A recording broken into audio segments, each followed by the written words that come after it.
Hi ಎಲ್ಲರಿಗೂ ನಮಸ್ಕಾರ, welcome back to ನ್ಯೂವಿಸ್ kitchen. ಇವತ್ತು ನನ್ನ ವಿಡಿಯೋಲ್ಲಿ ಟೊಮೊಟೊ ಗೊಜ್ಜು ಯಾವ ರೀತಿ ಮಾಡೋದು ಅಂತ ಹೇಳ್ಕೊಡ್ತಾ ಇದ್ದೀನಿ. ಸೊ ಒಂದು ಕಡೆಗೆ ಈಗ 2 ಟೀ ಸ್ಪೂನಷ್ಟು ಸಾಸಿವೆನ ಹಾಕ್ಕೊಳ್ಳಿ, ಹಾಗೆಯೇ 1 ಟೀ ಸ್ಪೂನಷ್ಟು ಮೆಂತ್ಯನ ಹಾಕ್ಕೊಳ್ಳಿ. ಈ ಎರಡೂ ಚೆನ್ನಾಗಿ ಹುರ್ಕೊಳ್ಬೇಕಾಗತ್ತೆ. ಇದು ಬ್ರೌನ್ ಕಲರಲ್ಲಿ ಆಗೋವರೆಗೂ ಇದನ್ನು ಚೆನ್ನಾಗಿ ಹುರ್ಕೊಳ್ಳಿ. ಆಮೇಲೆ ಇದು ತಣ್ಣಗಾದ್ಮೇಲೆ ಒಂದು ಮಿಕ್ಸಿ ಜಾರ್ಗೆ ಈ ಸಾಸಿವೆ ಮತ್ತು ಮೆಂತ್ಯನ ಹಾಕ್ಕೊಂಡು 2 ಬಿಡಿಸ್ಕೊಂಡಿರೋವಂಥ ಬೆಳ್ಳುಳ್ಳಿನ ಹಾಕ್ಕೊಳ್ಳಿ. ಅರ್ಧ ಟೀ ಸ್ಪೂನಷ್ಟು ಅರಿಶಿನ, ಅರ್ಧ ಕಪ್ ಖಾರದ ಪುಡಿ, ಹಾಗೆಯೇ ಒಂದು 3ರಿಂದ 4 ಟೇಬಲ್ ಸ್ಪೂನಷ್ಟು ಉಪ್ಪನ್ನ ಹಾಕ್ಕೊಂಡು ಈ ರೀತಿ ಫೈನ್ ಪೌಡರ್ ಆಗಿ ಮಾಡ್ಕೊಳ್ಬೇಕಾಗತ್ತೆ. ಆಮೇಲೆ ಇಲ್ಲಿ ನಾನು 1 kg ಟೊಮೊಟೊನ, ಇಲ್ಲಿ ಕೆಂಪದಾಗಿರುವಂಥ ಟೊಮೊಟೊನ ತೊಗೊಂಡಿದ್ದೀನಿ. ಇದನ್ನು ಚೆನ್ನಾಗಿ ತೊಳ್ಕೊಂಡು ಒಂದು ಬಟ್ಟೆಯಿಂದ ಒರೆಸ್ಕೊಂಡು ಈ ರೀತಿ ಕಟ್ ಮಾಡ್ಕೊಂಡು ಇಟ್ಕೊಂಡಿರಿ. ಆಮೇಲೆ ಈಗ ಒಂದು ಕಡೆಗೆ 2ರಿಂದ 3 ಟೇಬಲ್ ಸ್ಪೂನಷ್ಟು ಎಣ್ಣೆನ ಹಾಕ್ಕೊಂಡು, ಎಣ್ಣೆ ಬಿಸಿ ಆದಮೇಲೆ ಈ ಕಟ್ ಮಾಡ್ಕೊಂಡಿರೋವಂಥ ಟೊಮೊಟೊನೆಲ್ಲ ಇದಕ್ಕೆ ಹಾಕ್ಕೊಂಡು ಇಲ್ಲಿ 1/4 ಕಪ್ಪಷ್ಟು ನಾನು ಹುಣಸೆ ಹಣ್ಣು ತೊಗೊಂಡು ಇದಕ್ಕೇ ಹಾಕ್ಕೊಳ್ತಾ ಇದ್ದೀನಿ.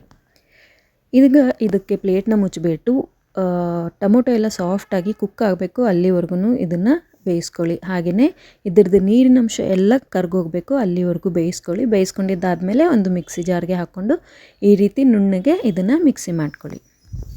ಈಗ ಒಂದು ಕಡೆಗೆ 1 ಕಪ್ಪಷ್ಟು ಎಣ್ಣೆನ ಹಾಕ್ಕೊಂಡು, ಎಣ್ಣೆ ಬಿಸಿ ಆದಮೇಲೆ ಕಡಲೆಬೇಳೆನ 1 ಟೀ ಸ್ಪೂನ್ ಮತ್ತು ಉದ್ದಿನಬೇಳೆ 1 ಟೀ ಸ್ಪೂನ್, ಸಾಸಿವೆ ಮತ್ತು ಜೀರಿಗೆ 1 ಟೀ ಸ್ಪೂನನ್ನು ಹಾಕ್ಕೊಂಡು ಎಲ್ಲನೂ ಮಿಕ್ಸ್ ಮಾಡ್ಕೊಳ್ಳಿ. ಹಾಗೆಯೇ ಇಲ್ಲಿ ಒಂದು 10ರಿಂದ 15 ನಾನು ಬೆಳ್ಳುಳ್ಳಿನ ಹಾಕ್ಕೊಳ್ತಾ ಇದ್ದೀನಿ. ಒಂದು ಅರ್ಧ ಕಪ್ಪಷ್ಟು ಇಲ್ಲಿ ಫ್ರೆಶ್ ಆಗಿರುವಂಥ ಕರಿಬೇವು ಮತ್ತು ಒಣಮೆಣಸಿನ್ಕಾಯಿನ ಒಂದು 1/4 ಕಪ್ಪಷ್ಟು ಹಾಕ್ಕೊಂಡು, ಒಂದು ಸ್ವಲ್ಪ ಹಿಂಗನ್ನ ಹಾಕ್ಕೊಂಡು ಇದೆಲ್ಲ ಚಟ್ಪಟ ಸಿಡಿಬೇಕು, ಅಲ್ಲಿವರೆಗೂ ಫ್ರೈ ಮಾಡ್ಕೊಳ್ಳಿ. ಈ ರೀತಿ ಬ್ರೌನ್ ಕಲರ್ ಆಗೋವರೆಗೂ ಇದನ್ನು ಫ್ರೈ ಮಾಡ್ಕೊಂಡಿದ್ದಾದಮೇಲೆ ನಾವು ಮಾಡ್ಕೊಂಡಿರೋವಂಥ ಒಂದು ಟೊಮೊಟೊ ಪ್ಯೂರಿ ಏನಿದೆ ಅಲ್ಲ, ಅದನ್ನು ಇದಕ್ಕೆ ಸೇರಿಸ್ಕೊಂಡು ಮಿಕ್ಸ್ ಮಾಡಿಕೊಂಡು ಇದಕ್ಕೆ ನಾವು ಪೌಡರ್ ಮಾಡ್ಕೊಂಡಿರೋವಂಥ ಪೌಡರ್ನ ಕೂಡ ಇದಕ್ಕೆ ಹಾಕ್ಕೊಂಡು ಚೆನ್ನಾಗಿ ಮೆಲ್ಲಕ್ಕೆ ಮಿಕ್ಸ್ ಮಾಡ್ಕೊಳ್ಳಿ. ಇಲ್ಲಿ ಎಣ್ಣೆ ಏನಾದರೂ ಕಡಿಮೆ ಅನಿಸಿದರೆ ಒಂದು ಅರ್ಧ ಕಪ್ಪಷ್ಟು ನಾನು ಇಲ್ಲಿ ಮತ್ತೆ ಬಿಸಿ ಎಣ್ಣೆನ ನಾನು ಇಲ್ಲಿ ಹಾಕ್ಕೊಳ್ತಾ ಇದ್ದೀನಿ. ಟೋಟಲಾಗಿ ಇಲ್ಲಿ 1.5 ಕಪ್ ಎಣ್ಣೆನ ನಾನು ಯೂಸ್ ಮಾಡ್ಕೊಂಡಿದ್ದೀನಿ. ಸೊ ನೀವು 1 ಕಪ್ ಹಾಕ್ಕೊಳ್ಳೋ ಬದಲು 1.5 ಕಪ್ನ ಫಸ್ಟ್ಗೆ ಹಾಕ್ಕೊಂಡು ಈ ಒಂದು ರೆಸಿಪಿನ ಫಾಲೋ ಮಾಡ್ಕೋಬೋದು. ಎಣ್ಣೆನ ಹಾಕ್ಕೊಂಡಿದ್ದಾದಮೇಲೆ ಇದನ್ನು ಒಂದು 5ರಿಂದ 10 ನಿಮಿಷವರೆಗೂ ಚೆನ್ನಾಗಿ ಬೇಯಿಸ್ಕೊಳ್ಳಿ. ಅಂದರೆ ಎಣ್ಣೆ ಎಲ್ಲ ಮೇಲೆ ಬರೋಕ್ಕೆ ಸ್ಟಾರ್ಟ್ ಆಗುತ್ತೆ, ಅಲ್ಲಿವರೆಗೂ ಬೇಯಿಸ್ಕೊಂಡ್ರೆ ಈ ಒಂದು ಟೊಮೊಟೊ ಗೊಜ್ಜು ರೆಡಿ ಆಗಿರುತ್ತೆ. ಈಗ ನೀವು ಇದು ಗ್ಯಾಸ್ ಸ್ಟವ್ನ ಆಫ್ ಮಾಡ್ಕೋಬೋದಾಗುತ್ತೆ.